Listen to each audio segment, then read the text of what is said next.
दोस्तों नमस्कार। दोस्तों, एक आम नागरिक को जो आम दिनचर्या में रहता है उसको सबसे ज़्यादा खुशी तब होती है जब शीर्ष पद पे कोई बैठा व्यक्ति वो महज ये नहीं कहता कि आप हम पे बिलीव करिए या विश्वास करिए, बल्कि वो ये कहता है कि ये विश्वास जो है शीर्ष पद में है, संस्था में, ये टेक इट फॉर ग्रांटेड नहीं है, इसको अर्न करना पड़ता है।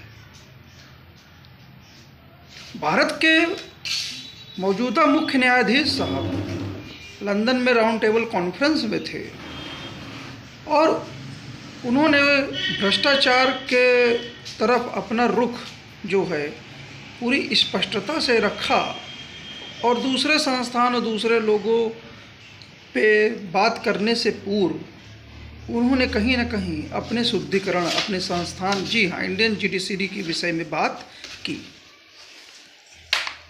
उन्होंने स्पष्ट रूप से बोला, या न्यूज़ 24 की खबर है या कि अंकुर की सत्येंद्र की खबर मैं सुन रहा था कि ला चक्रा पे सुन रहा था, लिखा हुआ था एक कोट एंड कोट में कि जब आप इलेक्शन के लिए तुरंत इस्तीफ़ा देते हैं या फिर आप तुरंत पद ले लेते हैं रिटायरमेंट के बाद, तो एक संदेह आ जाता है कि कहीं ना कहीं आपके फैसले जो हैं, संदेह उठना स्वाभाविक भी है। इस तरह की बात कही कि आपके फैसले जो थे वो कहीं ना कहीं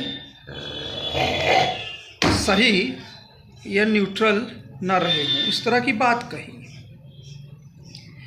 तो वही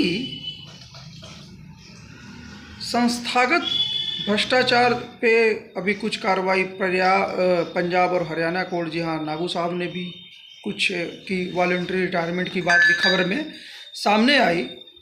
तो वही जस्टिस वर्मा केस के विषय में रिपोर्ट जो है स्वयं अब प्रेसिडेंट के पाले में जान पड़ती है, जिस पर CJI खन्ना साहब ने बहुत ही ट्रांसपेरेंट और फेयर एक क्या बोलते हैं लकीर खींच दी थी।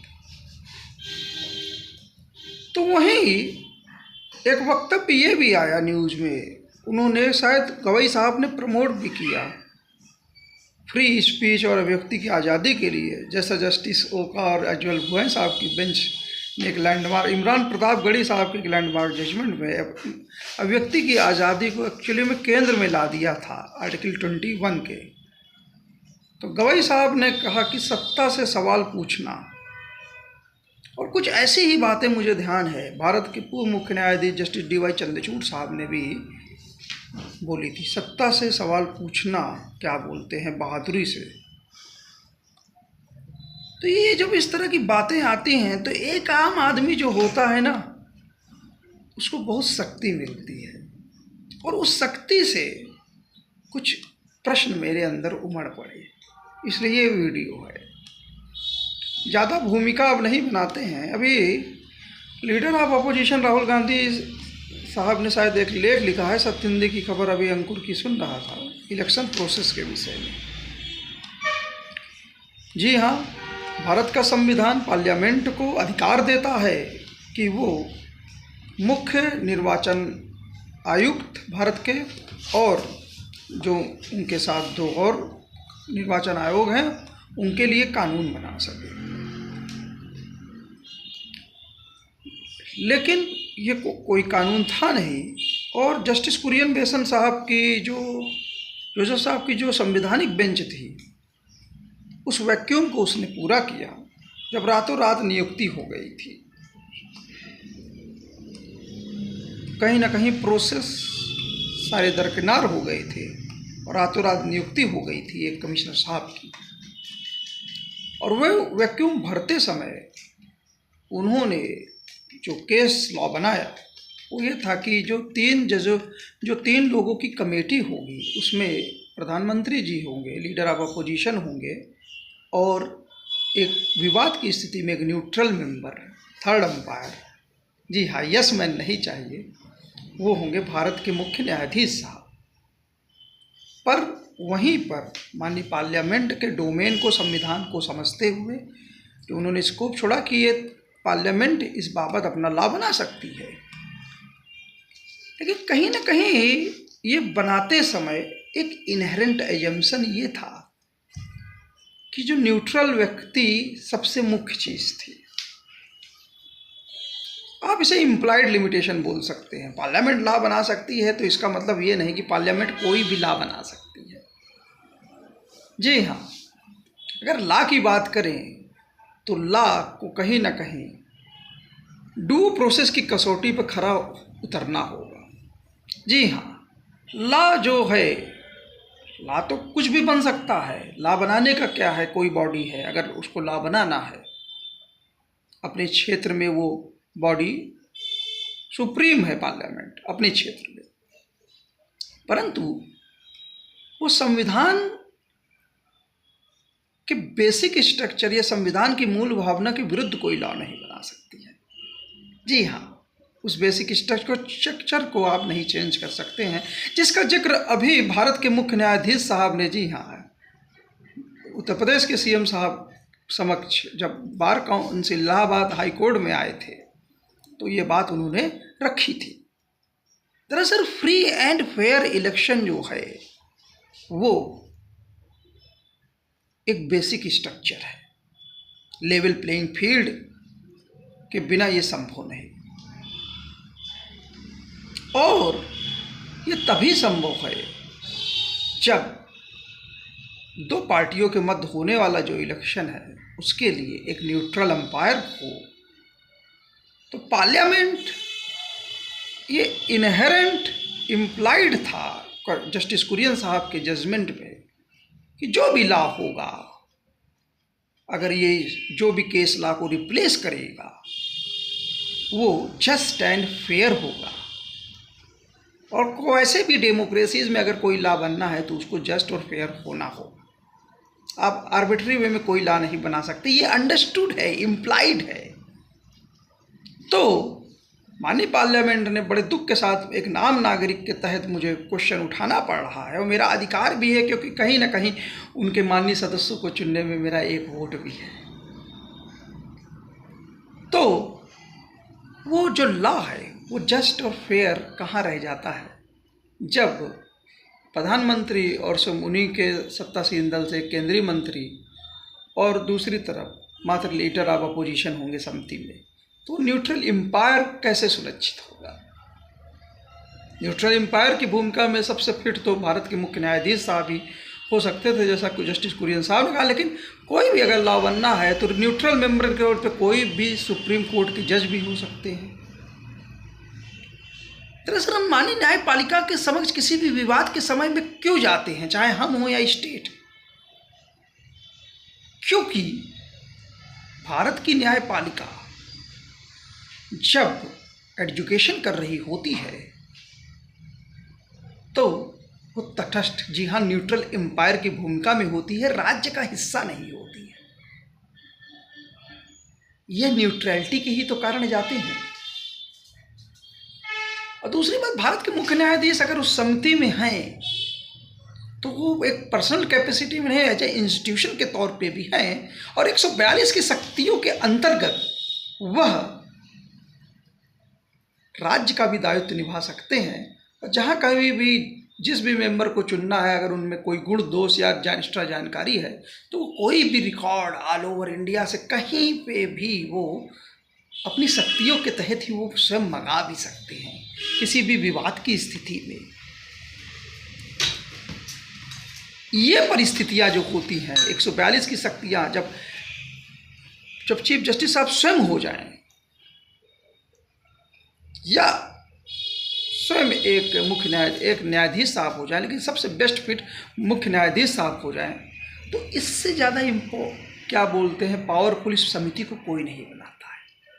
जी हाँ, जो दो लोग हैं आपस में मैच खेल रहे हैं, सत्ता पक्ष और विपक्ष, और उनके मध्य एक न्यूट्रल एम्पायर और जिसके डिस्पोजल में असीमित असाधारण शक्तियां हैं, ताकि वो न्यूट्रल एम्पायर की खोज तक पहुंचने में अपने सारे जो भी अवेलेबल रिसोर्स हिंदुस्तान में अवेलेबल हैं उसको वो यूज कर सके और उनको लागू कर सके। क्योंकि डेमोक्रेसी का एक इम्पॉर्टेंट, सबसे इम्पॉर्टेंट प्लेयर वो है फ्री एंड फेयर इलेक्शन। अगर ये फ्री एंड फेयर इलेक्शन है तो क्योंकि गवर्नमेंट भी, जैसा जस्टिस नरीमन बताते हैं, वो सबसे एक्टिव ब्रांच होती है, और जो एक्टिव ब्रांच होती है वो पहले इफ़ेक्ट डालती है, बाकी सब चीज़ें तो बाद में आती हैं। जुडिशरी लीस्ट डेंजरस होती है, या पब्लिक अकाउंट्स कमेटी की जो रिपोर्ट है वो पोस्टमार्टम की तरह होती है, क्योंकि ऑलरेडी इफ़ेक्ट डिसीज़न हमारा भविष्य कहीं ना कहीं एग्जीक्यूटिव तय करती है, और भारत की जनता सब अपने समस्त संसाधन और रिसोर्सेज को 5 साल के लिए उस चुनी हुई सरकार में समाहित कर देती है। इसलिए यहाँ पर जो है भारत का वर्तमान और फ्यूचर सब कुछ कहीं ना कहीं इस एग्जीक्यूटिव पे चुनाव होता है, और फ्री एंड फेयर इलेक्शन पर, और इसलिए यह कमेटी में तटस्थता बहुत ज़रूरी है, क्योंकि वही फिर क्या बोलते हैं निष्पक्ष अंपायर को चुन सकती है। जी हाँ, स्वयं बाबा साहब ने स्पष्ट रूप से इसकी रूपरेखा भी खींच ली थी कि वो लाख अगर बनेगा तो कैसा होना चाहिए। मुख्य बात ये है कि एग्जीक्यूटिव के इफ़ेक्ट से इलेक्शन कमीशन को दूर रखना है। इस तरह की बातें भी उन्होंने कही थी। तो एक न्यूट्रल अंपायर के लिए बहुत ज़्यादा थ्योरीज की आवश्यकता नहीं है, और क्लियरली ये हमारे बेसिक स्ट्रक्चर से संबंधित है, जिसकी दुहाई और जिसको एस्टेब्लिश एक लंबी जूरिप्रूडेंस ने रखा है, जिसकी शुरुआत गोलकनाथ केस से होते हुए बीच में केशवानंद भारती और मिनर्वा मिल्स, जी हाँ, और अंत में IR कोयलो जजमेंट तक ये पूर्ण हुई। ये बेसिक स्ट्रक्चर थ्योरी जिसने संविधान के मूल ढांचों को समझा, जो इम्प्लाइड था उसे एक्सप्लिसिट किया। तो इसलिए मुझे दुख होता है कि बिहार इलेक्शन अभी रास्ते में है, और ये केस शायद जस्टिस सूर्यकांत साहब की बेंच के सामने भी है, जैसे जस्टिस कोटेश्वर सिंह साहब भी हैं, लेकिन जिस पे अहम जो लॉयर हैं, लीडिंग लॉयर प्रशांत भूषण साहब हैं। तो ये केस क्यों पेंडिंग है, और जनता के लिए इतना ज़रूरी केस? आपको सुप्रीम कोर्ट में कोई भी केस होता है वो इम्पॉर्टेंट होता है, लेकिन हर केस अपने अपने तरह से यूनिक होता है। क्यों नहीं इस पर तुरंत फैसला आता है? इसमें इस क्लियर है एकदम सब कुछ।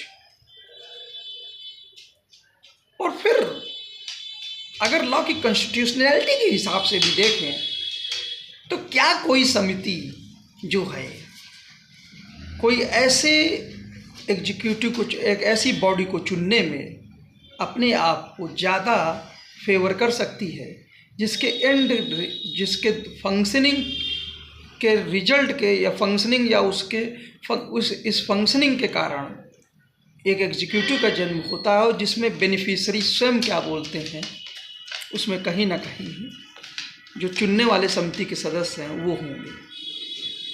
इस कॉन्सेप्ट से भी कॉन्फ्लिक्ट ऑफ इंटरेस्ट एकदम आता है, समझ में आता है। कायदे से तो कोई नहीं होना चाहिए, लेकिन ये डेमोक्रेटिक प्रोसेस है, सत्ता पक्ष और विपक्ष कोई भी आदमी नहीं होना चाहिए, लेकिन ये डेमोक्रेटिक प्रोसेस है इलेक्शन का पूरा, और खेलने वाले को हक है कि वो अपना अंपायर चुन सके। लेकिन वो न्यूट्रल अंपायर तभी हो पाएगा जब दोनों तरफ की बात बराबरी से चुनी जाए, और उससे जिस दिन ये करेक्शन हो जाएगा वो फिर आगे के स्टेप अपने आप इम्प्रूव होने लगेंगे, चाहे वो वोटर लिस्ट का इशू हो। जी हाँ, हम जब वोट देते हैं तो सॉवरेन वोट देता है, एक कमज़ोर आदमी और एक बहुत बड़ा बिलियनियरी भी बराबर हो जाता है राइट टू वोट के जरिए। इसको प्रोटेक्ट करने की आवश्यकता है। अगर ये वोट क्या बोलते हैं काउंटिंग के बाद, आज के मशीनी युग में अगर इसकी काउंटिंग कायदे से नहीं हो पाती है, या इसमें डाटा में ऊपर नीचे होता है, फ्लक्चुएशन होता है।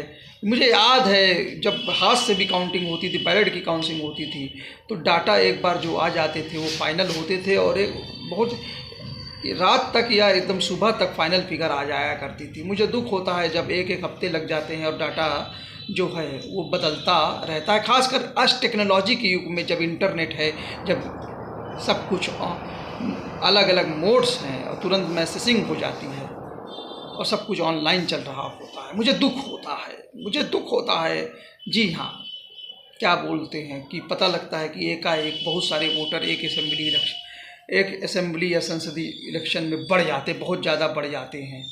उसको जस्टिफाई आप कैसे करेंगे?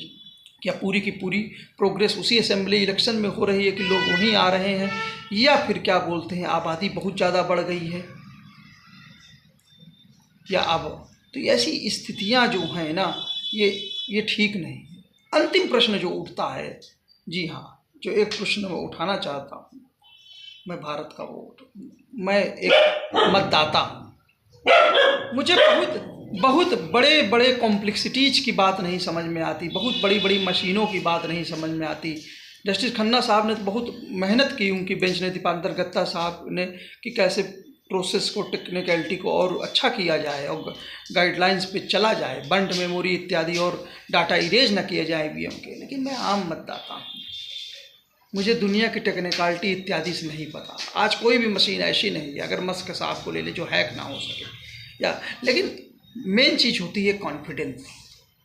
मैं अपना वोट जब दे रहा होता हूँ, चाहे बत्ती जल गई, बीप जल गया, या पर्ची स्कैन होते हुए गिर रही है, सब कुछ है, कटते हुए गिर रही है, लेकिन मुझे एहसास कैसे होगा कि जो मशीन में डाटा गया है, जिस पार्टी में मैं देना चाहता हूँ वोट, ये सब केवल ये बताते हैं कि आपने किसको वोट दिया। मेरा वोट वास्तव में उस पार्टी के लिए रजिस्टर हो गया और अंत में वही गिना गया, कैसे दिखेगा? इसका एक ही तरीका है। जी हाँ, पर्ची मेरे हाथ में, जब मैं वोट दूं तो पर्ची मेरे हाथ में कम से कम आ जाए एक बार, और मैं देख के छू लूँ कि हाँ, ये मेरा वोट है, जिसको देना चाहता हूँ उसी के लिए छपा है।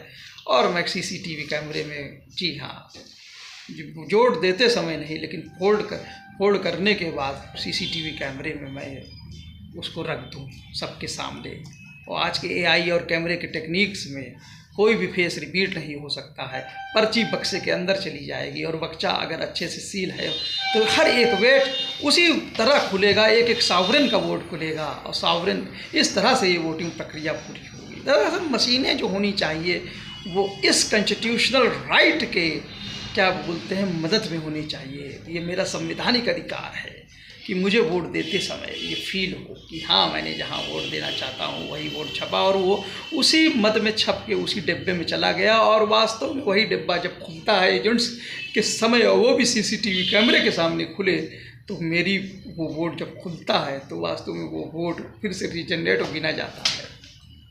जब तक ये चीज़ें नहीं होंगी तो भारत के मुख्य न्यायाधीश गवई साहब ने मुझे शक्ति दी है, तो मैं क्यों इधर उधर भटकूँ? मैं गवई साहब से ही पूछ लेता हूँ, गवई साहब जो मुझे बहुत प्रिय हैं। जी हाँ, इसे अवमानना इत्यादि ना समझिएगा कि जब आप वोट देते हैं, ये कोई भी लीगल फैटर्निटी तो दूसरे के राइट्स के लिए लड़ती है, न्याय के लिए लड़ती है। सिब्बल साहब हो, प्रशांत भूषण साहब हों, दवे साहब हों, या हमारे जो सालवे साहब हों, सभी लोग से, ये मैं स्वयं बड़े से बड़े राजनेता साहब से, अपने पीएम साहब से, लीडर ऑफ अपोजिशन, सबसे पूछना चाहता हूँ कि जब आप वोट देते हैं, ये दत्ता साहब ने भी एक सुनवाई दौरान पूछा, ये कैसे पता लगेगा कि वास्तव में वो वोट मैंने जहाँ दिया है वो वास्तव में वहीं चला गया है? वोटर को कैसे पता लगेगा? चाहे बत्ती जले, चाहे बीप बजे, या फिर स्कैन हो, या फिर पर्ची गिर जाए बक्से में, ये सब केवल ये दर्शाते हैं कि आप किसको वोट देना चाह रहे हैं। वास्तव में किसको वोट दिए, ये तभी संभव है जब पर्ची हाथ में होगी मेरे, मैं देख लूँगा और बाहर और वहाँ फोल्ड अंदर कर लूँगा जहाँ कैमरा नहीं, और कैमरे के अंदर आके उसको मैं बक्से के अंदर डाल दूँगा। और सब कुछ आज के मॉडर्न कैमरे, एआई के संबंध में सब फेशियल रिकग्निशन, ये सब रहेगी। एक भी वोट डुप्लीकेट नहीं होने पाएगा, क्योंकि अगर वोटिंग लिस्ट भी इम्प्लेट कर दी जाएगी तो आदमी कहाँ से लाएंगे, वो चेहरे फिर से कहाँ से पैदा करेगी, और सारी प्रक्रिया उसमें रहेगी, और A to Z सारी प्रक्रिया सीसीटीवी में। जब हम अगर ये कर सकते हैं तभी, और जो ईवीएम को मैं बंद करने की बात नहीं कहता हूँ, ईवीएम यहाँ पर रियल टाइम प्रिंटर की तरह काम करेगा। जी हाँ, ऐसा नहीं है कि कहीं से और छप गया। अगर पर्ची में टाइम की सुविधा भी हो जाए, मशीन नंबर की भी सुविधा हो जाए, तो ईवीएम रियल टाइम प्रिंटर की काम करेगा। और जो पर्ची हाथ में आके मैं डालूंगा और वो फिर से गिनी जाएगी, तो एक तरह से वो मैनुअल सिस्टम और दोनों सिस्टम मिल के काउंटिंग के बाद एक भी वोट इधर उधर नहीं होगा और पूरी प्रक्रिया सीसीटीवी कैमरे रहेगी, तो कोई इम्पर्सोनेशन नहीं होगा, क्योंकि डाटा ऑडिट हो जाएगा, हो आराम से हो सकता है। आज की टेक्नोलॉजी में यही लोकतंत्र की जीत होगी, यही वास्तव में। और जब फ्री एंड फेयर इलेक्शन होगा तो बेसिक स्ट्रक्चर के वास्तव में एक कोर में है, जैसा सिंघवी साहब ने कहा, फ्री एंड फेयर इलेक्शन, क्योंकि इससे ही वास्तव में रियल टाइम में संविधान सॉवरेन अपना फंक्शन करता है, सब संविधान की सुप्रीमेसी इस्टेब्लिश्ड होती है। और इसी के साथ साथ क्या बोलते हैं, जितने भी और ब्रांचेस हैं सब कहीं ना कहीं शक्ति पाते हैं और देश और भविष्य फ्यूचर देखता है। उम्मीद है एपिसोड आप लोगों को पसंद आया होगा। किसी को हर्ट करना नहीं, किसी को करना नहीं। भारत के मौजूदा मुख्य जो चीफ इलेक्शन कमिश्नर हैं उन पे मेरा कोई प्रश्न नहीं है, उनकी इंटीग्रिटी पे कोई प्रश्न नहीं है, उनको मैं पूरी तरह से निष्पक्ष मानता हूँ, कमीशन को पूरी तरह से वो मानता हूँ। लेकिन हर चीज़ जो होती है ना, बस एक ही चीज़ है कि चीज़ों को अर्न करना पड़ता है। बिलीव इत्यादि का जो सिस्टम है, अंधविश्वास इत्यादि का, ये नहीं। ट्रस्ट और वेरीफाई का सिस्टम हमेशा वो संस्थाएं लागू करती हैं और हमेशा वो अपने आप को पारदर्शी ट्रांसपेरेंसी के लिए खोलती हैं। जैसे सीजीआई खन्ना साहब ने खोला था, और जैसे चंचूड़ साहब ने लाइव प्रोसीडिंग्स रख दी। जब लाइव प्रोसीडिंग आपके सामने है तो जजमेंट इधर उधर हो ही नहीं सकता है, दिखेगा क्या चीज़ है। चाहे 370 का हो, देख लीजिए, कोई नहीं गया, पूरी प्रोसीडिंग मैंने देखी थी। चाहे एएमयू का हो, क्यों नहीं रिव्यू फाइल हुआ ना। ये चीज़ें देखने की, समझने की ज़रूरत है। और खन्ना साहब ने तो पूरी की पूरी जो केस हुआ, पूरी रिपोर्ट ही सामने रख दी। तो एक लेगेसी सुप्रीम कोर्ट बनाता आ रहा है जस्टिस डीवाई चंद्रचूड़ के बाद। जी हाँ, चीफ जस्टिस खन्ना साहब, और उसके बाद अब गवई साहब, और उम्मीद है आगे जस्टिस सूर्यकांत, जस्टिस नाथ साहब और केवीएस विश्वनाथन तक, और जस्टिस पादरीवाला साहब तक चलती चली जाएगी। जय हिंद, जय भारत। Thank you sir.